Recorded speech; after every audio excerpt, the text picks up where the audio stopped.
Naniniwala ang neophyte lawmaker na si Cavite 4th District Representative Francisco Kiko Barsaga na dapat kasamang imbestigahan si House Speaker Martin Romualdez kaugnay ng mga anomalya sa flood control projects.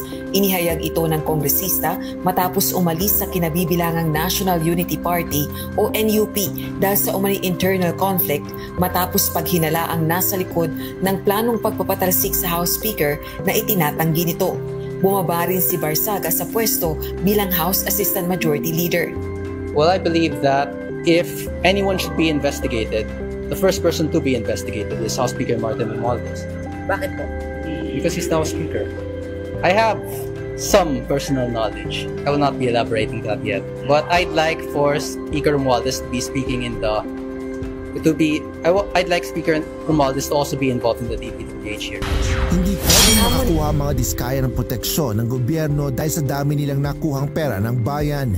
Ito ang binigyan diin ni Senate President Vicente Soto III matapos tumangging pirmahan ang request ni dating Blue Ribbon Committee Chairperson Rodante Marcoleta na isama ang mag-asawang Pacifico at Cesaro Diskaya sa Witness Protection Program.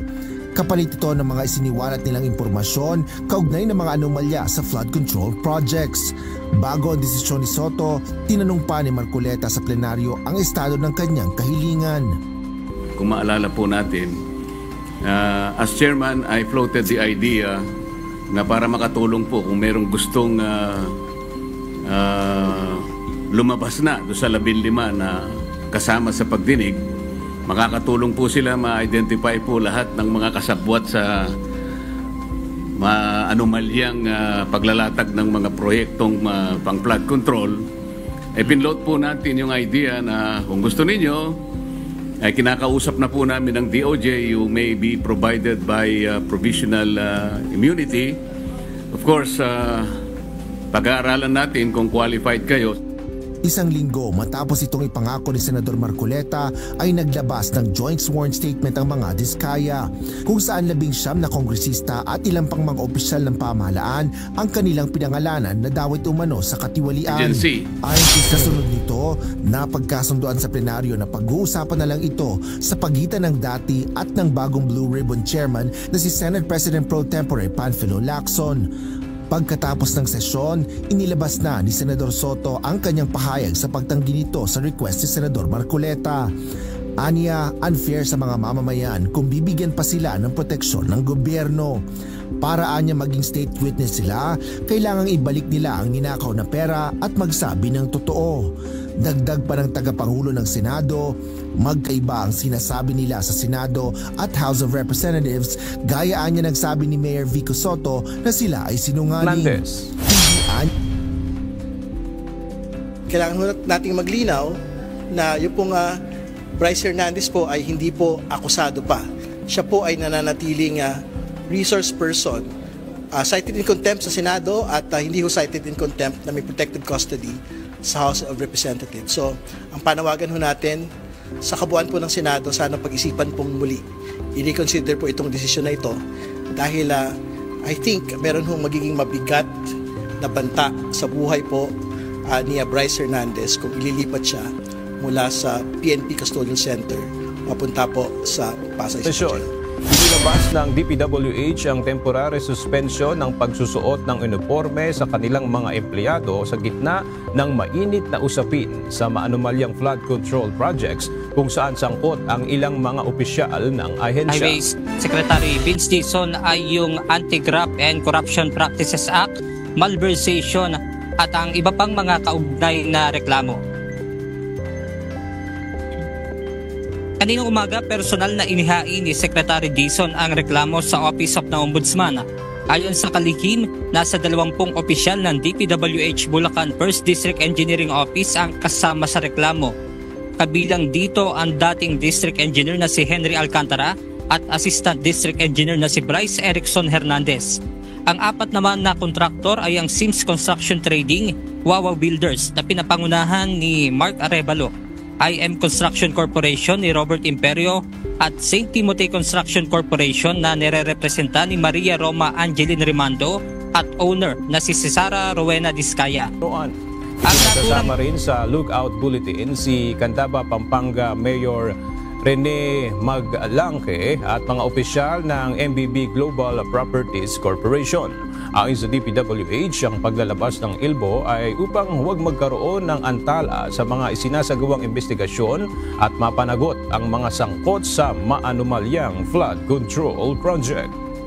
Dahil siya po ay nabanggit, kailangan po consistent tayo. Sinabi ko po yun kahapon na last week sinabi ko kailangan pag meron nabanggit na kasama sa loob ng DPWH at sa mga kontratista na involved sa DPWH, kailangan po nating maging consistent at nagiging consistent ng po tayo.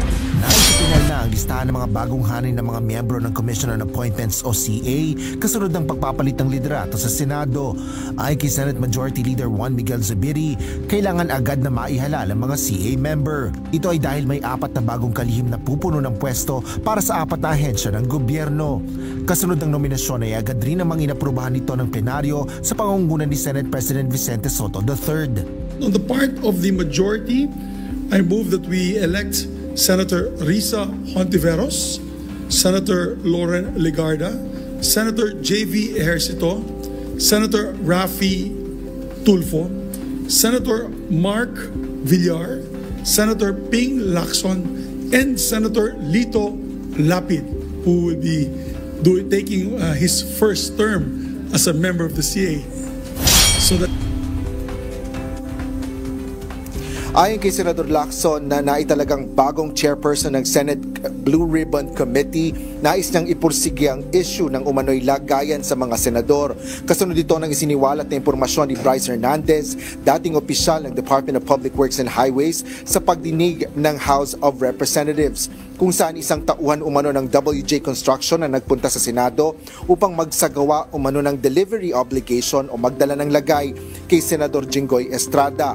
Itinanggi na ng issue na ito ni Estrada, ngunit nais ni Lacson na imbestigahan ito at ipatawag ang naturang tauhan ng WJ Construction na nagkumpirma na nakapunta ito sa Senado. Meron kaming video footage ng CCTV footage na dumalaw dito talaga yung WJ. Ang pangalan niya Mina, no? Ipapatawag namin yon. Kasi tatanungin namin, although may idea kami kung saan siya nagpunta rito, kaninong opisina ang dinalaw niya, pero ipapatawag namin para malaman natin kung kanino siya nagpunta, kaninong office at sino yung kinausap niya, para maliwanag whether or not staff ng Blue Ribbon yung pinuntahan o legislator yung pinuntahan, edi magpaliwanag yung kapwa senador kung siya ay napuntahan. Bakit nagpunta rito yung WJ? Pulisya. Pinundina ni former US President Barack Obama ang insidente bilang isang uri ng karahasan na walang puwang sa demokrasya. Inilarawan naman ni Pangulong Donald Trump si Kirk bilang minahal at hinangaan ng lahat at iniutos ang pagpapababa ng mga watawat sa half-mast hanggang Linggo. Kilalang kaalyado ni Trump si Kirk at naging mahalagang personalidad sa pagpapalakas ng suporta ng kabataan para sa Republican Party. Pinumpirma ng Buckingham Palace na nagkaroon ng pribadong pagtitipon ang dalawa na tumagal ng halos 50 minuto. Tinuturing itong unang hakbang tungo sa posibleng pagkakasundo ng mag-ama matapos ang matagal na tensyon sa pamilya. Dumating si Harris sa UK mula California kung saan na siya naninirahan kasama ang asawang si Meghan at mga anak para sa mga charity event at para sa pagunita ng death anniversary ni Queen Elizabeth.